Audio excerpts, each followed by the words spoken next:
আসসালামু আলাইকুম, আশা করি সবাই ভালো আছেন। দেখেন আমার সবজি কালারটা খুব সুন্দর এসেছে না? তো কীভাবে রান্না করছি দেখেন, চলেন। তো আমি এখানে লাউ, তারপরে পেঁপে, আলু নিয়েছি, আর বেগুন, টমেটো আর ডালটা আগে থেকেই ভিজিয়ে রেখেছিলাম, এগুলা নিয়েছি। তো এখন সবগুলা আমি পানি দিয়ে পাতিলে বসিয়ে দিয়েছি, আর উপরে দিয়ে দিলাম পেঁয়াজ, রসুন বাটা, আদা বাটা, লবণ, মরিচের গুঁড়া, তারপর ধনিয়ার গুঁড়া আর হলুদের গুঁড়া, সাথে অল্প পরিমাণ জিরার গুঁড়ো দিয়েছি। তো সব দিয়ে সুন্দর করে এখন ঢেকে দিব সিদ্ধ হওয়ার জন্য। এই তো আমার সবজিগুলো খুব সুন্দর সিদ্ধ হয়ে গেছে। আমি বেগুন আর টমেটো আগে দেই নাই, এগুলো নরম সবজি, তাই এগুলো একটু পরেই দিলাম। আর বেগুন আগে দিলে সবজি কালারটাও নষ্ট হয়ে যায়, কালো কালো হয়ে যায়, তাই এখন দিয়ে আর একটু পানি অ্যাড করে দিলাম।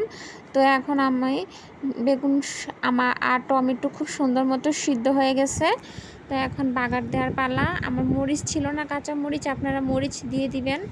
তো এখন একটা কড়াইতে আমি সুন্দর করে রসুন কুচি আর দিব কালো জিরা ফোড়ন।